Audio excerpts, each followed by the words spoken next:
भारत में बने कावेरी इंजन की रूस में फ्लाइंग टेस्टिंग। कल आपको ये मेजर गौरव आर्य बता रहे थे कि जिस समय हम बात कर रहे हैं वहां पर इस इंजन की टेस्टिंग हो रही है। भारत की 5वीं पीढ़ी 5th जनरेशन के फाइटर जेट AMCA में हो सकता है इसका इस्तेमाल छोटे फाइटर प्लेन में भी लगाने की योजना चल रही है। लंबी दूरी के स्टेल्थ ड्रोन में इस्तेमाल की भी योजना है। कावेरी इंजन किन मायनों में खास है और ये हमारे लिए कितना बड़ा माइलस्टोन होगा हमारा डेवलप किया हुआ इंजन अगर हम लगा सकते हैं इन फाइटर जेट्स में? तो इनफैक्ट कल सर ने बताई थी, बहुत प्यारी बात बताई थी कि कावेरी जब बनाया था तो उसके अंदर उतना थ्रस्ट पैदा नहीं कर पा रहा था कि तेजस को वो टेक ऑफ करवा ले, उड़ा ले। तो अब क्या करा कि उन्होंने बोला एक तो हम फर्दर डेवलप करेंगे कि उसकी कैपेसिटी बढ़ाएंगे। दूसरा, फ्रांस की एक कंपनी है साफरान जो कि इंजन बनाती है, राफेल में भी साफरान के इंजन लगे हैं। उस कंपनी को यह बोला था कि साहब आप भारत में आके को प्रोड्यूस करिए और 100% ट्रांसफर ऑफ टेक्नोलॉजी दीजिए। और तीसरी चीज जो यूकैव है, यूकैव जिसका नाम घातक है, घातक में वो कावेरी का इंजन लगाया जा रहा है जिसमें कि जाहिर सी बात है पायलट नहीं, उसमें पायलट नहीं है, उसमें स्टेल्थ के फीचर्स डाले जा रहे हैं और वो ऑटोनोमस है, वो उड़ेगा यूजिंग आर्टिफिशियल इंटेलिजेंस, कंट्रोल करा जाएगा और पाकिस्तान में जाएगा। मैं ये भी सुन रहा हूं पीके श्रीवास्तव सर कि ये कावेरी को लेकर और अचानक AMCA को लेकर भारत के इस कदम से रशिया और अमेरिका भी सरप्राइज्ड हैं। नहीं, सरप्राइज नहीं है उनको। ये पता था कि हम ऐसा करेंगे। अच्छा। लेकिन जिस मौके पर कर रहे हैं और जिस तेजी से कर रहे हैं, जो गति आई है उससे surprise. Speed and scale. Speed and scale. Okay. Speed and scale थोड़ा सा मैं बता दूं आपको। कावेरी जो है एक तरीके से उसने हमारे लिए इकोसिस्टम क्रिएट किया इंजन पार्ट्स का, इंजन कंपोनेंट्स का। क्योंकि किसी एक इंजन में just to tell you there are about 3000 plus parts.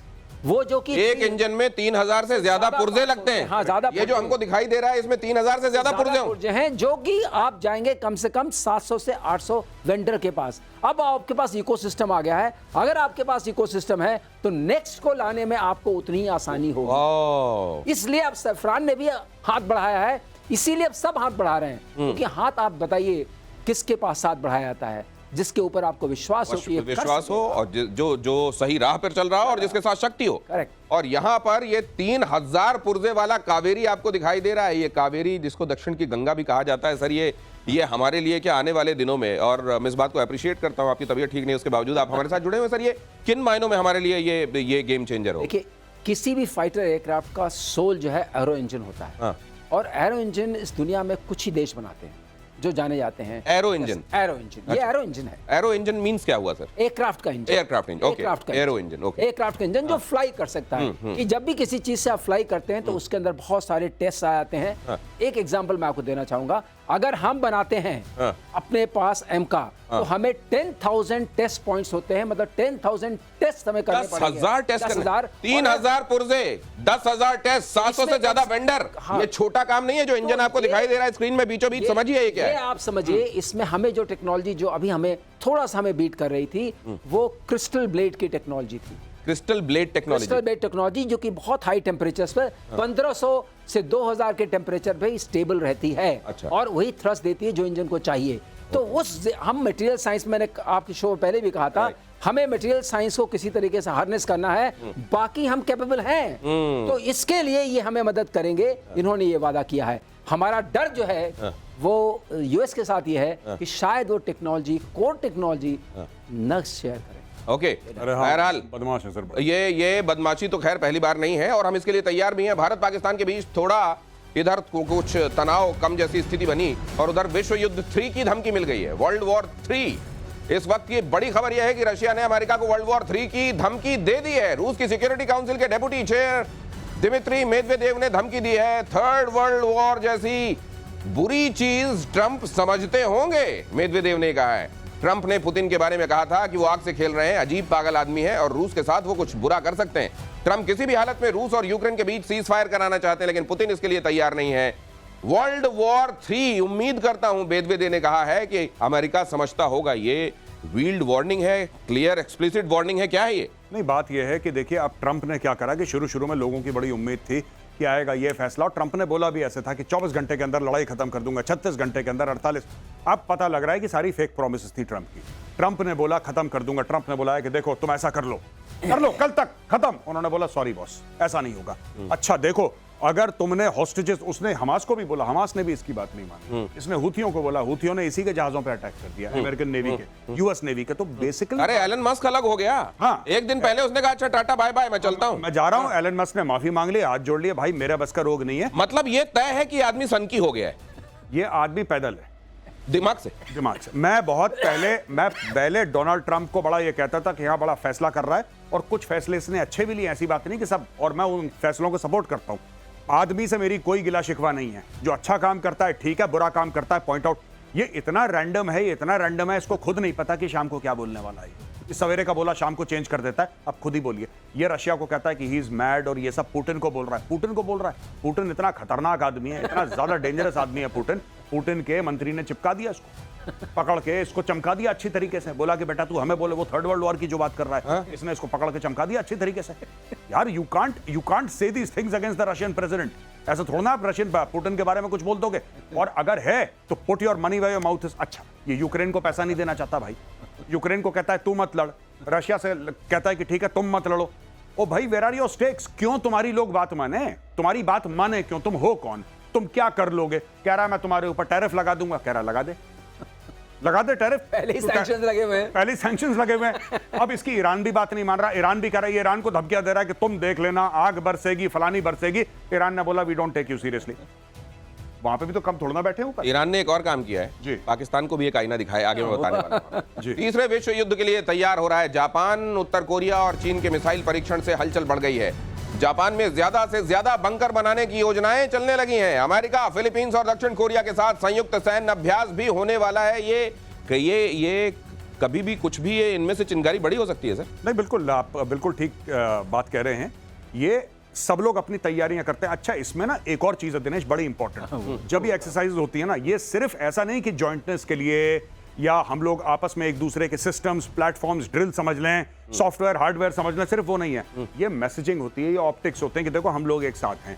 अगर एक से पंगा लिया यानी कि सबसे पंगा, ये हमारी कैपेबिलिटी है। तो दुनिया भर में ऑप्टिक्स अपनी बताते रहते हैं लोग, साहब ये हमारी कैपेबिलिटी है। भारत भी तो करता है।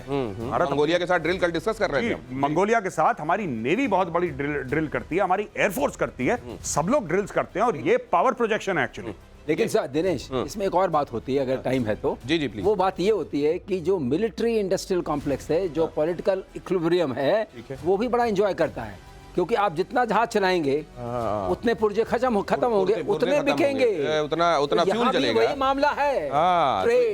ट्रेड एंड टैरिफ आपका साथ नहीं छोड़ेगा। तो ये, लेकिन ये ट्रंप को लेकर आने वाले दिनों में दुनिया में, खैर अमेरिका में तो मुझको लगता है मोह भंग होना शुरू हो गया है इनसे। दुनिया में इनको कैसे, ये उस स्टेज में है कि इनको लेगेसी की चिंता होनी चाहिए कि मुझको दुनिया कैसे याद रखेगी। क्या ये अपने आप को सन की, वो जो कहते हैं ना कि नाक में अगर मक्खी बैठी हुई तलवार लेके नाक उड़ा दो, ये उस तरह के व्यक्ति। मैं एक बार अगर सर आपकी अनुमति हो एक बात बोलूं, बड़ी इंपॉर्टेंट। लोग ट्रंप को समझते हैं नेता है, ये नेता वेता नहीं है। ये एक्चुअली क्या है कि रियलिटी टेलीविजन का स्टार है।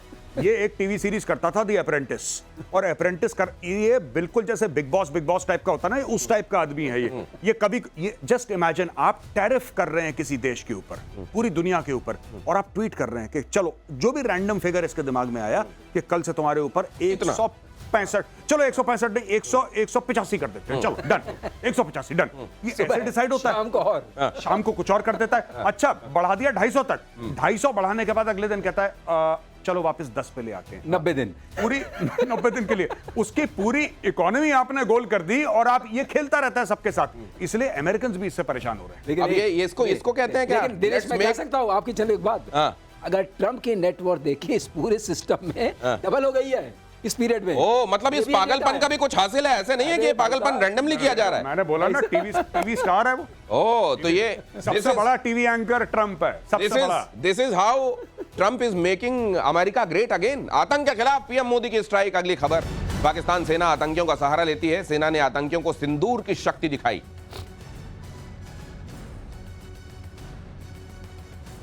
आतंकवादियों ने हमारी बहनों का सिंदूर मिटाने का दुस्साहस किया।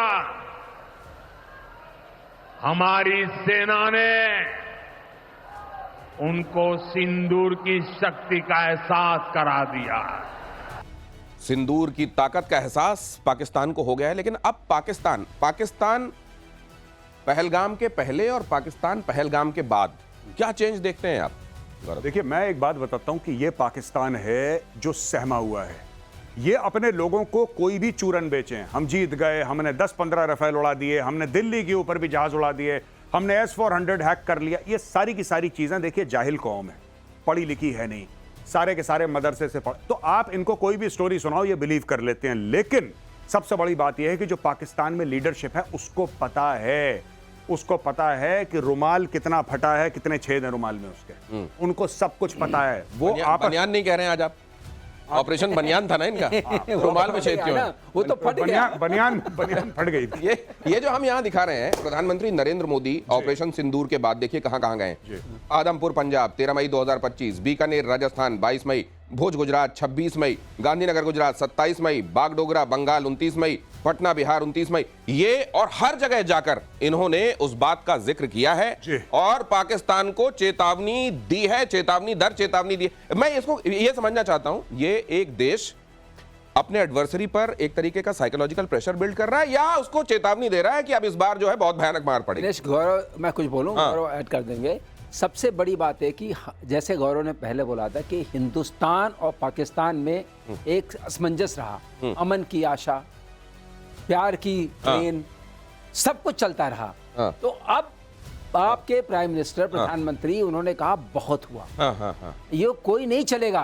पहले समझो कि शत्रुबोध क्या होता है, जो आप बोलते रहते हैं, प्रतिशोध तभी होगा जब शत्रुबोध होगा, और इसके लिए अपने लोगों को भी जगाए रखना आवश्यक है। और शायद ये काम करना ये बड़ा, और सजग रहो, और ये जब खुद को चौकीदार कहते हैं प्रधानमंत्री, तो ये काम जगाए रखने का अपनी ये बड़ा मुश्किल है।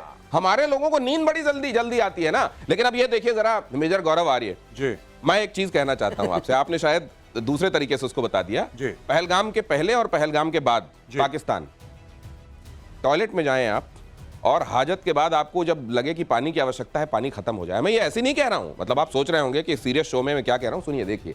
परमाणु बम की बात करने वाले शहबाज की किस तरीके से पोल खुल रही है। पाकिस्तानी एक्ट्रेस हिना ख्वाजा बायत वहां की ये हीरोइन है, और इन्होंने पाकिस्तान की बखिया उधेड़ी है। 28 मई को पाकिस्तान के लिए निराशा का दिन बताया है। कराची एयरपोर्ट की बदहाली पर सरकार को घसीटा है। मैं यहाँ कराची के इंटरनेशनल एयरपोर्ट पे खड़ी हूँ, और आज के दिन जबकि हमें पाकिस्तान की अचीवमेंट्स को सेलिब्रेट करना चाहिए, मैं ये देख रही हूँ कि यहाँ पर किसी भी वॉशरूम में पानी नहीं है।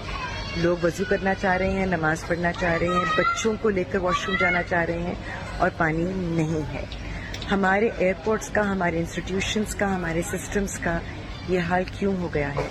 और कोई इस चीज़ को मानने के लिए राजी नहीं है कि ये गलतियां हैं जिनको ठीक करने की जरूरत है। बड़े बड़े प्रोजेक्ट्स बन रहे हैं, नई ट्रेन्स के बारे में बात हो रही है, लेकिन पुराने सिस्टम्स को, इंटरनेशनल एयरपोर्ट के बाथरूम्स तक में पानी मुहैया नहीं हो रहा। अफसोस का मुकाम है।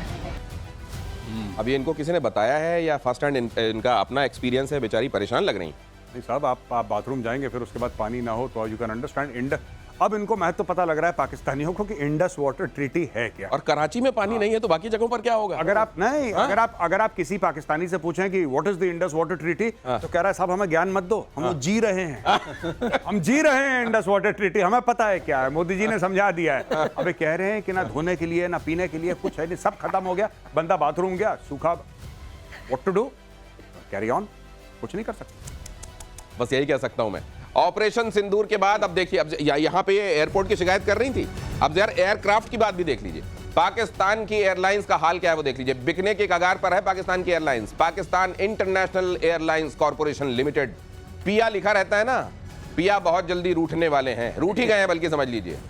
मेरे पिया गए रंगून किया है, वहां से टेलीफोन की तेरी याद सताती है। अब बेचारे ये भी बिक रहा है इनका। हाँ नहीं, ये काफी टाइम से बेचने की कोशिश कर रहे हैं, को खरीदने को राजी नहीं। हाँ, इनको ये अच्छा है अभी कि भारत की आड़ में बहुत सारे काम अपने गरीबी वाले निपटा सकते हैं। और पता है एक जमाने में इसका ट्रैक रिकॉर्ड सेफ्टी का आज भी बहुत खराब है। इतना खराब था, इनके प्लेन्स में इतने हादसे होते थे एक जमाने में कि खुद पाकिस्तानी ट्रोल करते थे अपनी एयरलाइन को, कहते थे PIA का फुल फॉर्म है प्लीज इन्फॉर्म अल्लाह। नहीं, ये फैक्ट है, ये आप जाके इंटरनेट पे चेक कर सकते हैं। बढ़िया चीज निकाल। नहीं, ये कह रहे थे, पाकिस्तानी कहते थे कि इसका फुल फॉर्म है प्लीज इन्फॉर्म अल्लाह। एक बार बैठ गए, कुछ नहीं पता भाई कब चले जाएंगे ऊपर। इनका ऐसा, इनके चेयरमैन ने या कोई इनके बड़े फंक्शनरी थे, ये PIA का जेट ले जाते हैं यूरोप और उसको बेच देते हैं। आपको पता है बात? My God. हाँ, ये खुद जाके बेच देता है अपनी जेब में पैसा डालता, कह रहा भेज दिया, कह रहा आपने जहाज भेज दिया, क्या हाँ भाई साहब हमने पीआईए का जहाज भेज दिया, आपका तो था नहीं, कह रहा नहीं उसके पास कोई पावर ऑफ अटॉर्नी होगी, कुछ होगी, उसने जहाज भेज दिया भाई ने। एक इनका मेजर जनरल था जो एम्बेसडर था, उसने एम्बेसी की बिल्डिंग बेच दी। ये आप जाके, मैं चाहता हूं आपके व्यूअर्स, आपके, अगर मैं गलत बोल रहा हूं इंटरनेट पे बोलिएगा और कल की शो में बताइएगा मुझे, कल की शो में बताइएगा कि मेजर साहब आपने गलत बात बोली है। एक और बात है तुम्हारी, इन्होंने एम्बेसी की बिल्डिंग बेच दी सर अपनी खुद की। ये गौरव एक और बात ये है ये कौम, ये जज्बे वाली कौम, और इसके बारे में अंतहीन मैं जानता हूं कि आप और बातचीत चाहते हैं इस मुद्दे पर, कल करेंगे, पक्का करेंगे। प्रतिशोध में आज के लिए इतना ही।